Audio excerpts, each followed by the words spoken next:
right, welcome back to the Built to Grow podcast. I'm your host, Tim Lyons, joined in studio as always by Randy Angson. What's up, guy? How we doing? Good. Excited? Special guest, fresh off the Nashville Grow Summit, Mr. Devin Gage is in the house. What's up, buddy? What's going on? Thanks for having me. Yeah, for sure. He's in town for another event. What's going on? What are you doing in town? Scottsdale. Just in town for another coaching event. Buddies of mine have a Business of Strength mastermind that they run an event. This is the third year out here. A couple of guest speakers and just out to support, learn some things. Nice. Enjoying it? Loving it? Yeah, got in yesterday. We went out to dinner at Luna. Luna, have you been to Luna? I haven't been to Luna yet. No. Luna, Old Town? Are you in Old Town, Scottsdale? Yeah, yep. Okay. Old Town. Okay. It was good? Steak? Yeah, steak. You gotta go to Bourbon and Bones. Bourbon and Bones. All right, I'll put that on the list. Go tonight, man. I'm telling you. What is it? Monday? What are we? Tuesday? Thursday. Normally we're in the studio on Tuesday. Yeah, we're usually. Yeah, Bourbon and Bones. You like bourbon? Yeah. Okay. I like bourbon. And they've got tons of allocated stuff. And they've got, their appetizers, like at a Mexican restaurant, you get chips and salsa. Yeah. It's sticks of bacon sticking out of a jar. All right. All right, sold. I'm in. Well, listen, Devin, let's give everybody a little background just so the listeners know. You were on stage in Nashville speaking about community at scale. Yep. Your big mission is 100 gyms. Why 100? Man, the simple answer is that's the number that scares me and excites me. Okay. But really, I've always been a big fan of Dan Sullivan. So he wrote, 10X is easier than 2X. And when I really set out on scaling locations, it was kind of like, all right, like, what are we going to do? And my whole mindset has always been, thinking in a 10X mindset. Mm-hmm. And it was like, everything that we do is like, I want it to be able to scale to 100 locations or else, it's not really built well. Right. And so that's kind of just been the whole mantra is like every campaign that we run, everything that we try to install, does this work at 100 locations? Okay. And trying to build it so that we can, be on a path to that. We're not like having to overhaul things at 10, 15, 20 locations. Sure. Okay.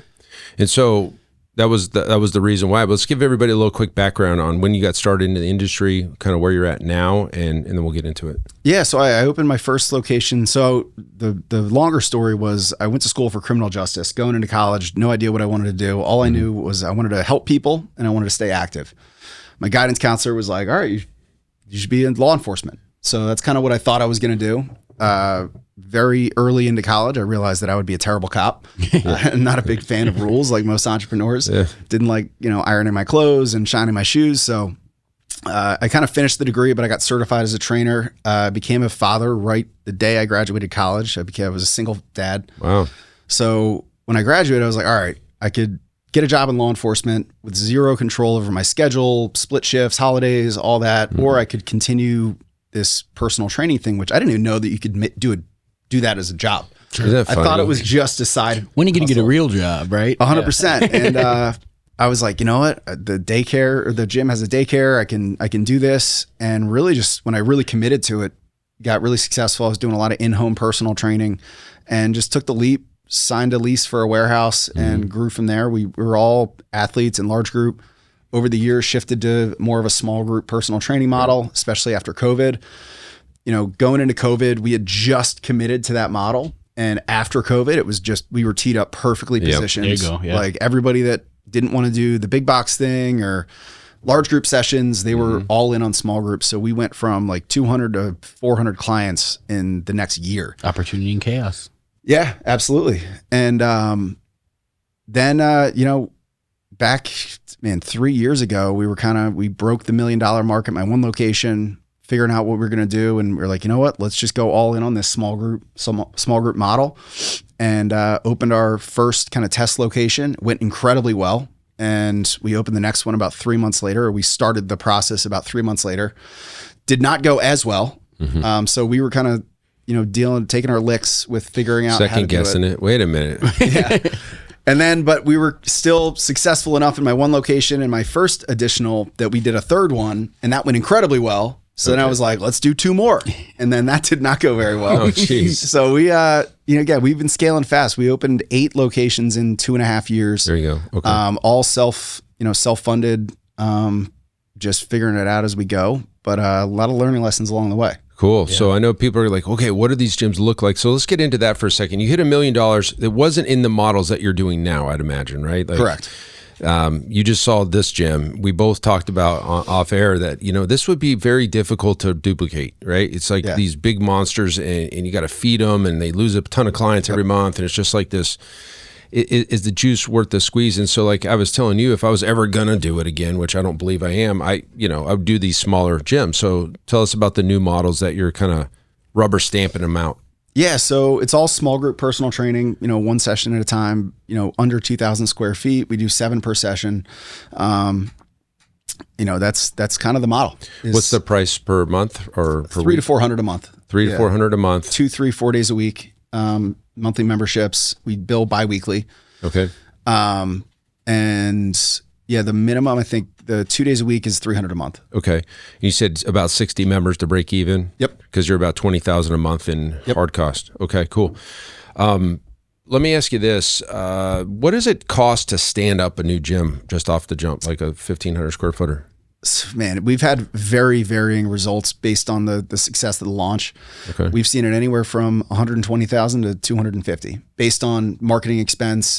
But just to get our doors open, we're looking at $75,000. That's equipment build out. Yep.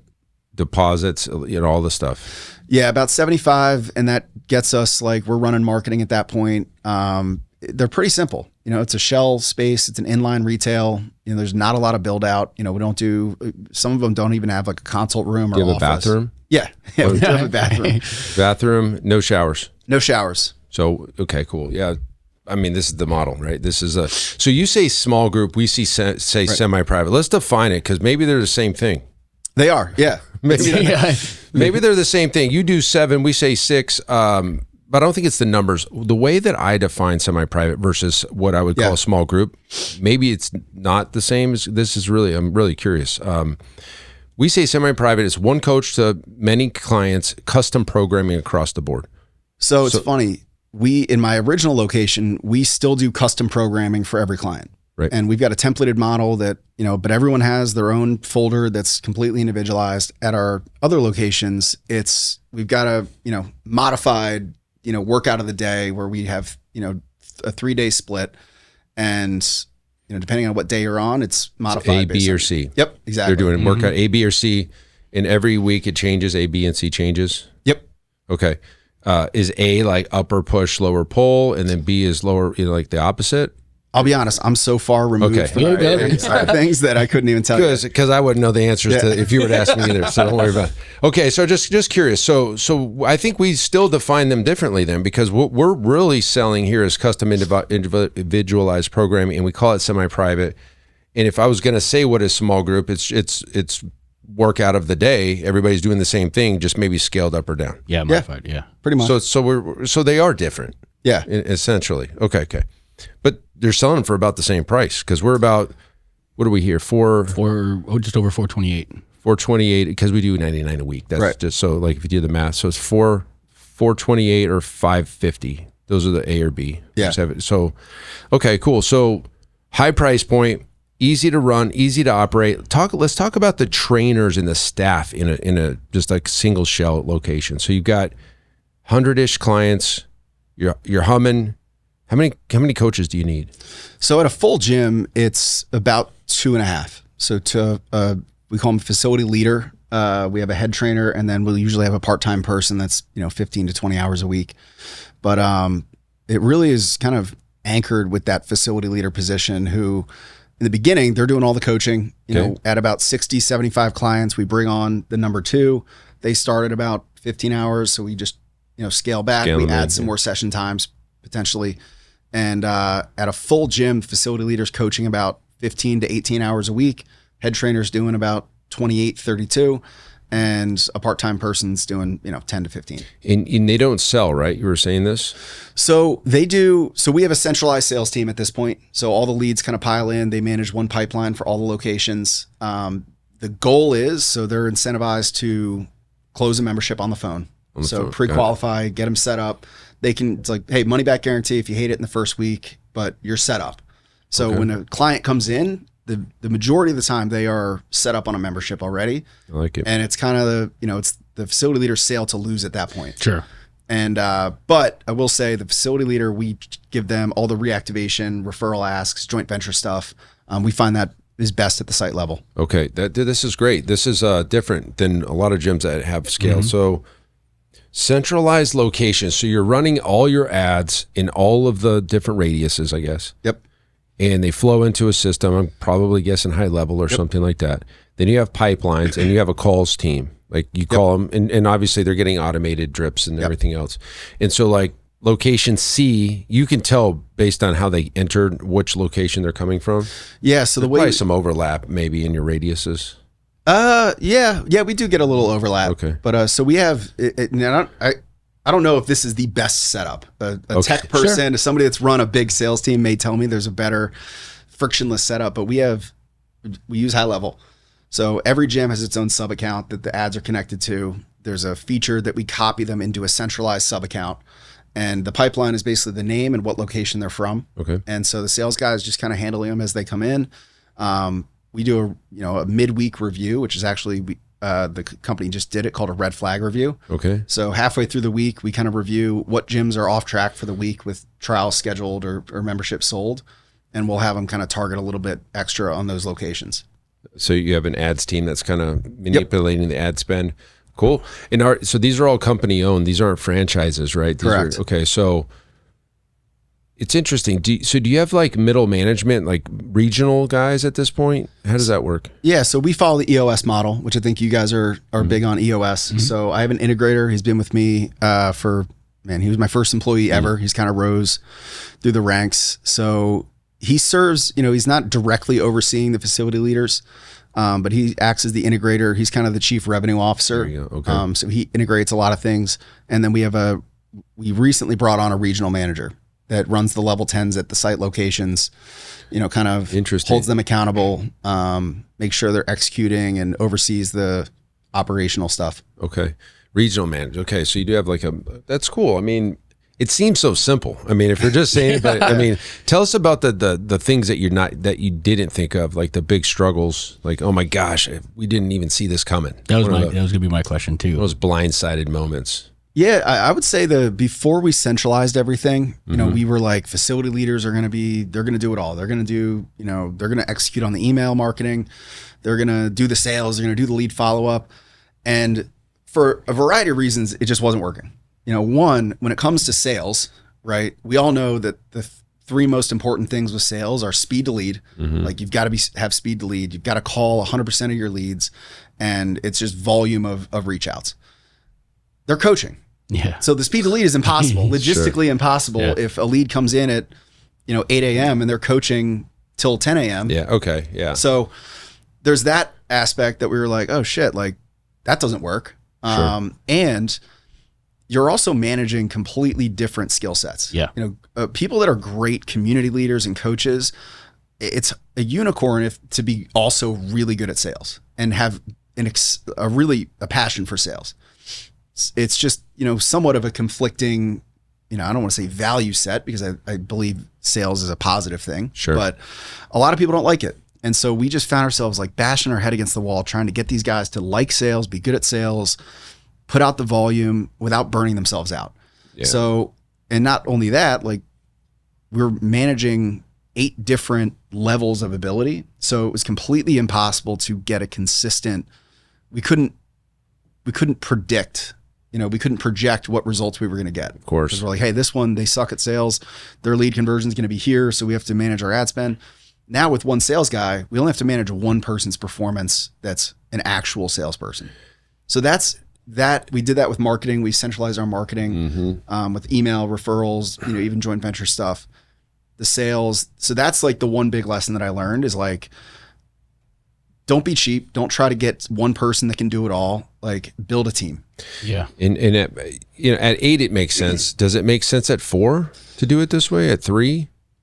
I think so. Yeah. I think at 4 is when you would really want to centralize that. At 2 to 3, the founder can probably do a lot of it still. Sure. If they're the guy that got the original one off the ground, I'm assuming that this is a person that had one successful location that they ran.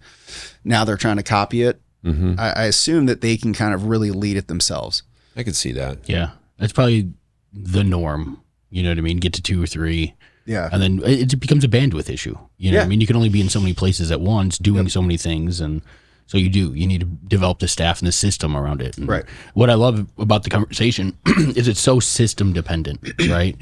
You've got the data, you're tracking all that stuff. You're making intentional decisions based upon the actual data, not just tossing things out there and hoping for the best. And that's, another lesson or thing that I learned along the way is like, in God we trust, all others bring data, right? I love it. I don't make any decisions. We don't talk about anything unless there's data to back it. I love it. You talked about this at Growth Summit, like avoiding emotion in decision making. Yeah. Yeah. And it becomes a machine. So you're literally, it's black and white at that point. It's either working or it's not. Right. And what's cool about what you're doing is you let these guys that are at the locations stay within their passion bubble, whatever. They love training people. They hate sales anyway. We're trying to get them to do the sales. So they got to love the fact that they get to come in every day and just be the best version of what they do which is help people. Yeah. That's got to be a really big perk for these guys. It is, and I think it is. Yeah. Now maybe we should ask them. Yeah, there's listen, there's still a lot that we ask of them, in terms of like internal marketing campaigns, referral asks. There is still, I would say, like, we're a high performance organization. Corporately owned, it is a completely different animal because you've got to get people that think and act like owners, but they're not. So it is a little bit of a different animal with leading. Like, the level of leadership required, I've seen is immensely more than potentially running like a franchise organization who there's a lot more skin in the game on the site level. So this is something I'm sure people are thinking of, like, man, this guy's doing 8 location sales over the phone. Yeah. And I don't know if a regular gym could just do 1 gym sales over the phone. Like, tell me how that works. How does what's the sales process look like for your sales guys? Yeah. One thing that I have, obviously I'm passionate about building community, but probably like a savant level obsession with sales and communication and persuasion and influence. So we have a very, very dialed in sales script and sales kind of methodology. It's based on like very heavily influenced by Sandler. I don't know if you're familiar with the Sandler sales system, and gap selling, which is another sales system. But essentially, lead comes in, we have a 6-part kind of conversation flow, like a straight line, sales process, and it pre-qualifies them. We do a pretty deep discovery on the phone. And the goal is, by the end of the call, we get a decision, and that's either a yes, no, or there is a scheduled follow-up time that is on a calendar. So, that's kind of our framework, is like, if anything ends with like any sort of vague, like, yeah, let me know, this was not a good sales call. Sure. I would rather get a no than I'll think about it some other time. But so sales guy calls them, does a discovery, talks about pain points and digs into what the person's looking for. They pre-qualify them on cost and basically says, hey, it sounds like a great fit. Here's how it works. Like, we'll get you set up for 3 days a week membership. Your first week, you get a chance to try it out. If you hate it, money back guarantee, we'll cancel your membership, but you're already set up. Okay. And that's kind of... And you get the card over the phone? Yep. You send him a DocuSign? Yep. Yeah, so he'll either, if he's on his A game, he'll get the card verbally over the phone. He'll punch it in himself. He'll book the session. A couple things that we've dialed in is the handoff to the facility leader. There you go. Joey Coleman. Yeah. So, and right now we have, we just installed this and it's working really well. So we use High Level. We have a third-party AI transcription tool that it'll transcribe the sales call. It'll spit out what the person's name was, what offer they redeemed, what membership they're signing up for, what previous health history they have, what their goals are, how likely they are to sign up. And AI can kind of pull that from the transcription that automatically gets sent to the site in a Slack channel. Okay. So facility leader gets the appointment. They also get the full transcription. And then after the appointment, the facility leader will fill out a post-appointment survey. That's like, did they show up? Yes or no? How was the experience? Did they commit to a membership or not? So just really managing that communication flow back and forth has been a big... That's huge. Yeah. Especially with the offsite, right? Because one of the benefits that we always talk about is like when somebody comes in, like, it's tangible. Yeah. You know what I mean? Like this business exists. Right. I'm walking through it. I see the training floor. I get it. To have it offsite, you know what I mean? Be able to do that over the phone. I think that's amazing. Yeah. I think it's awesome. But again, it comes back to the systems and the process in play. Yeah. And then I think that handoff, how take us through, or if you have a little bit more about that, right? Is the sales agent introducing them to who they're going to be meeting with type of thing in studio, or how does that work? Because the person to person Right. is my curiosity, right? Not just the system that does it, but Yeah. from a client experience, like how do I know who I'm going in and seeing, or what do I expect walking through the doors type of thing? Yeah. So the sales guy will set the appointment. He'll explain, hey, you're going to be working with Tim at our, Phoenix location. And the handoff, the transcription will be sent to the facility leader. The pre-appointment process for the facility leaders, they call the person, and we have a script for health history, injuries, what you expect from this session. So the facility leader's tasked with calling the person, introducing themselves. There's also appointment confirmation messages that have a photo of the trainer they're going to work with. Nice. What to expect, how to get to the gym, what to wear, all that. And that's pretty much it. We do, one of the other things that we added that's been working really well is just engagement driven questions on the pre-appointment. So we give them a shaker cup. We have a chocolate or a vanilla protein, and we'll basically reach out and be like, hey, I've got this gift for you for coming in. We write their name on a name tag. So we take a photo of that. So it'd be like, hey, here's a gift for you. It's got your name on it. So there's a little bit of reciprocity there. And personalization, right? Yeah, personalization. And we're like, hey, just want to know, do you prefer vanilla or chocolate protein? Yeah, and just getting them to engage is the power. Sure. And then we've seen And that's highs. after the appointment's set. They've already kind of committed. This is before they show up. Yes. Do you have anybody that doesn't show up? Yeah, our show rate is about 80%. So 20% of the people do commit on the phone, even do the card. They won't show. Yeah, not 100% will commit to a card on the phone. Okay. So- That's because where my head goes with this is I'm thinking about these have to be really high, I guess, intent leads coming in for the salesperson to get them just to inquire to sign without seeing the place. Obviously, you're asking questions. They have to be really motivated by the time they get to the salesperson. So this can't just be Facebook leads, or is it?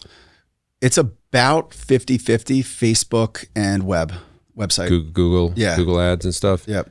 Interesting. And then, we get a good amount of referral and reactivation. Yeah. Those are great. Do those go through the sales engine too? It depends how they come in. Yeah. The website obviously does, but reactivation, it depends. So we do a lot of email marketing. So if we send an email campaign and it's a former client, that'll go to the sales guy. But it kind of depends if the facility leader, reaches out to them individually, they would just stay in their sub account. Got it.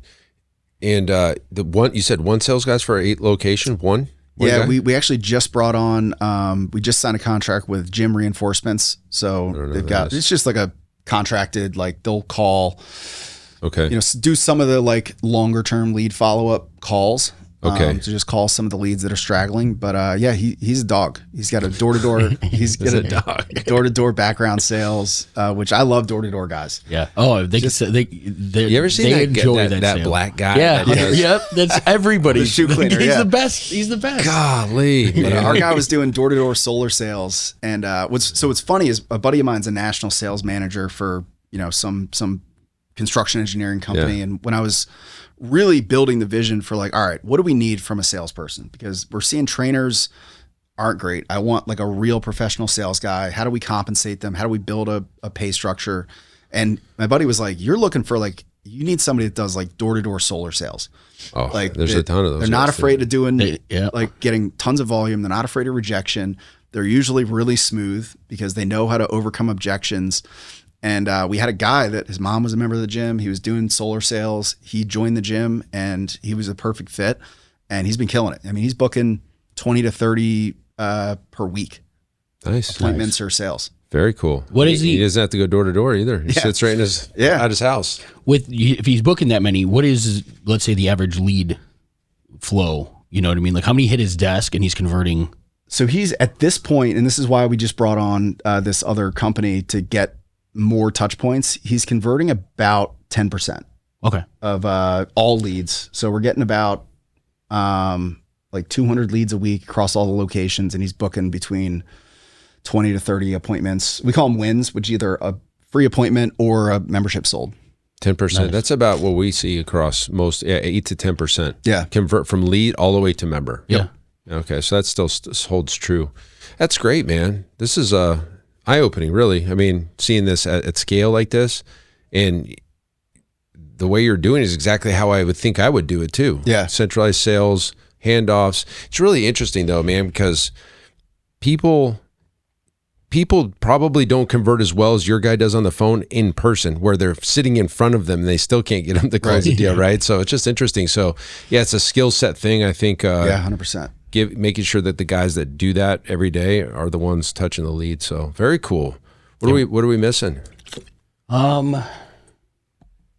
There's a lot of moving parts. Like you said, it's kind of a refreshing take to some of those things.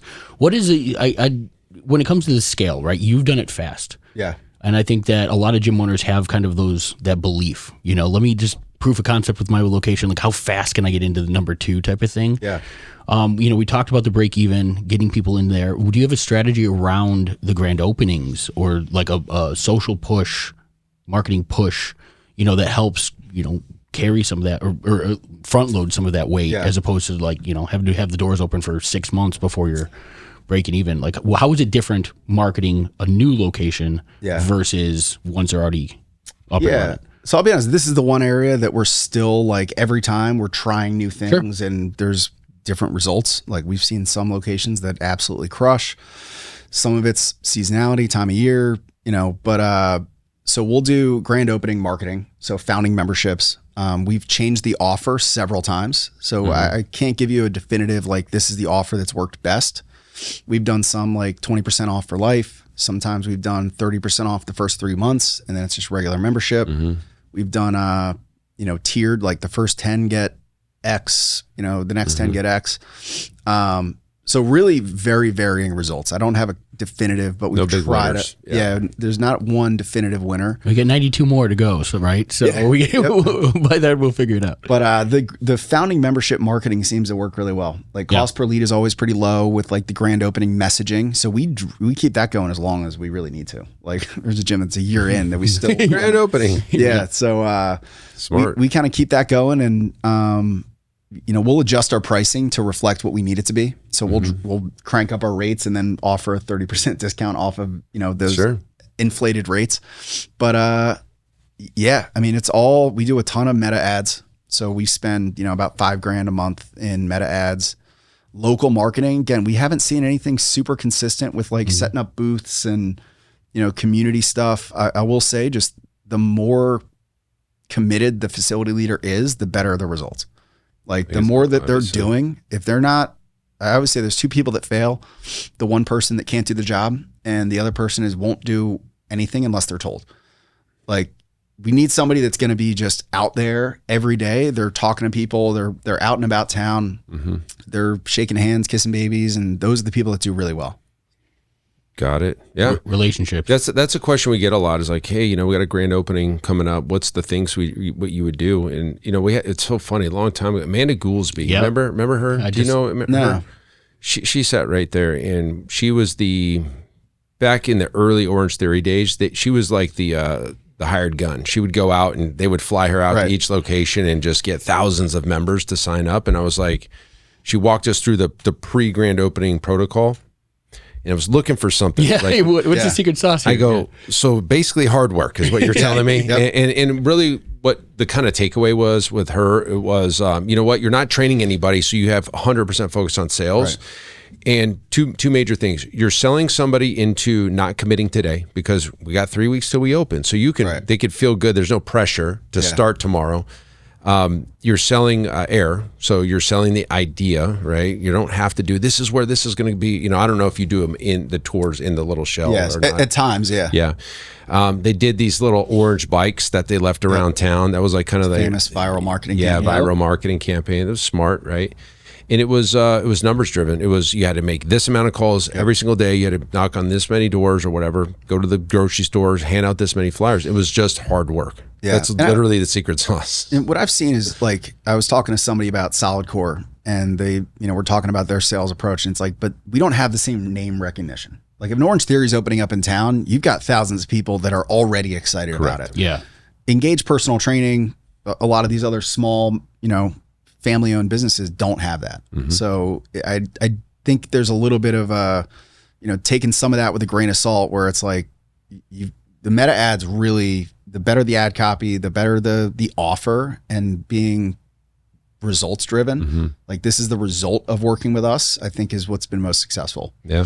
Yeah, that's right. And the word founder, for some reason, I don't know if it's subconsciously, I'm the one that's helping this place get off the ground. Is it altruism that's coming through? I think there's a good bit of that. Yeah. You usually get a couple of those early on people that are super vocal, and they want to, connect you with everybody that they know. And those are the great people to get early on. That's a huge segment of the population, though, right? Yeah. Those that want to see the movie first, they want to have the first, version of the iPhone. They want to, they enjoy sharing that experience with others, right? So those early adopters in the business, founder rates, that's what works. I love the fact that you said, even with the marketing component of that, like, you don't have the system in place, right, or like the answer yet, but you share that you're testing. And that's something that and that's something, maybe we could speak to, because that's something that we encourage gym owners, right? I always say marketing is a process. It's not a solution, right? It's got a goal, but there's no one perfect, way of going about it. Otherwise, we'd all be doing it. We wouldn't have the challenge. We wouldn't have the seasonality or the ebbs and flows of social. And it changes all the time. The algorithms change. Right? Yeah, the platforms that people are on are changing, and but that's kind of what I like about it. It goes into my addiction to chaos a little bit in entrepreneurship. Is that kind of excites me. Sure. When there is a lot of change, and every change I look at it as like a competitive advantage if we can, innovate or come up with a new thing. So luckily, and this is, another thing that I think we did really well, is my marketing director is like just a data person. Like, she's incredibly organized. She's able to just handle mounds of data. Perfect. And that's what I need, because I'm not going to do any of that. Mm-hmm. But I'm kind of the idea guy, and I'm like, hey, I need to know exactly what this is doing, and what the results are of this ad, and let's get more creative this way. So I think that's another thing, is like getting people that are, complement your skill set as an owner. Yeah. And putting the right people in the right seats. Yeah. I mean, going back to the salesperson versus the coach, we talk about it all the time. We're big on DISC assessments and personality types. And I spoke about it at the Grow Summit a little bit, right? The average trainer is the altruistic individual. If you ask them, they would be doing that for free if they could pay their bills, right? That's actually one of our interview questions. Is one of our company core values. We call it driven by purpose, and it's the idea is like, would you do this for free? Yeah. Like, are you excited enough about this job that if you weren't paid for it, you would still be hanging out in a gym wanting to do this thing? Yeah. That's not the guy to have doing the sales, though, for sure. Right. Yeah. Do you ever get anybody that says, no, I'm in it for the money? Sales guys. But I love it. I mean, it'd really be interesting. No, actually, I need the money. So, like, I'm doing anything I can I'm hustling right now. Yeah. And we just find, like, especially, it's a hard job, man. I mean, it's, being a coach can be very hard. It can really wear on you. If you're in it just for an income, there are a lot of easier ways to make money. There's a lot of easier ways to make money than work split shifts and, overnight or early mornings, late nights, weekends. So if you're not in it because you are really into this stuff. Yeah, they'll fall off quick. Yeah, got it. Well, man, that's super impressive, man. I mean, I'm happy we got a chance to kind of dig into it a little bit. Your mission to 100. What's the date where we're going to hit 100? So originally it's 2034. We've had some fits and starts. What year are we in right now? Yeah, it was, 9 years. Creating this vision was, it was 10 years. 10-year vision. Okay. Yeah, 10-year vision. And, we've gotten a little bit of we slowed down a little bit, but we keep the vision, and we just adjust the plan as we go. Yeah. And I'll tell you, the biggest thing you mentioned earlier, why 100, really the truth is, again, there's a lot of easier ways to make money too. Probably could franchise and make money a lot faster, do different things. I have a passion for becoming the person that has grown a business to 100 locations corporately owned. The type of leader, the type of business thinker that it takes to become that person is really what excites me the most. But I think it probably also frustrates my team a little bit because there's easier ways to go about it. Sure. I can see that. But that's kind of what I'm in it for. Well, it sounds like you're going to hit it, man. I think you are, man. I could see the vision. I could see the passion for it, and the systems and everything. The way you're thinking about things is right online, man. So, and I think you're going to have that economy of scale coming in, right? You're developing the systems, the proof of concepts, from the sales process to the management and leadership qualities and things like that. You're going to hit that hockey stick effect where then it just becomes a little bit easier with each location. Yeah, we're like right on the precipice of like just the money flywheel coming in. We've got like 2 or 3 locations that are right on the precipice of like really 30-40% profitability. And when that happens, it's like we're off to the races even more. Yeah, you're spinning off more. You can do more. And I didn't ask you this, are you going to kind of stick in the same state, or are you going multiple states? Yeah, so initially my belief system was it's all about the person. It's all about the facility leader. So we opened one in Southern California, and it was all about the person. We were interviewing actually around the Philly area. We came across this guy, our recruiter. We used Just Fitness Staffing. It was a fitness recruiter. She sent us this resume. She's like, this guy's great. His experience is great. Interviewed him. His resume was outdated, and he just had moved to California. We interviewed everybody else in this one area, and we're like, you know what? Fuck it. Like, we want to go to 100. We've got to test ourselves with a like really hard challenge at some point. We might as well do it when we have the least going on. Sure. Yeah. And we opened, and he ended up being kind of a dud. Like, he just wasn't good at the sale. This is before we had a centralized sales team. He didn't do well with sales, just wasn't as reliable as we hoped. And we've really struggled to replace him because we were kind of scrambling to replace him. The second person didn't work out very well. The third person didn't work out very well. We ended up closing it. So that was the first real loss that we took, but it was a great learning lesson. Sure. So now we're keeping it more local. So you can get your hands on it, go check it out if you had to. Yeah, and I'll be honest, like my thought going into it, the California location was, I don't go to these gyms. I'm not plumbing toilets. Right. If the toilet's clogged, like I'm not physically going there myself. We're going to get a plumber. Right. I managed I had 2 Airbnbs at the time that are different states. And I was like, I kind of looked at it like that. Like, I'm going to hire a team. There's going to be people that I go, like, so I don't have to go and do those things.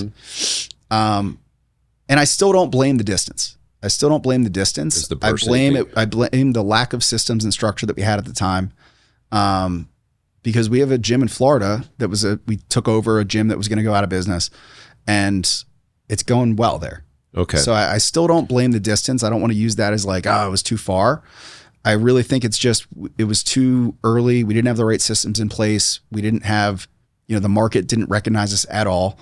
And I think we just didn't know how to analyze that West Coast market. Cool. I mean, you learned early, fail fast, right? Yeah. Now you can fix it. So very cool. Well, listen, man, it's awesome. If somebody wants to give you a follow, watch your journey, we'll just put it in the show notes, guys. We'll put your Instagram or something there. Yeah, I got a content Instagram, Little Jim Big Heart, which is kind of our tagline. Yeah. And just podcasting for fun and talking to my friends about stuff. So just like us. Yeah. Well, awesome. That's it for this show, guys. Go give Devin a follow. Thanks for jumping on the show. Until next time, keep changing lives. We'll see you on the next show. See you guys. Bye. All right. Thanks for listening to another episode of the Built to Grow podcast. If you want more help growing your business, join our free Facebook group, Profit Accelerator, helping training gyms grow to $30,000 a month and beyond. We'd love to see you there. Go check out the show notes for the link and keep building something great. And we'll see you in the next episode.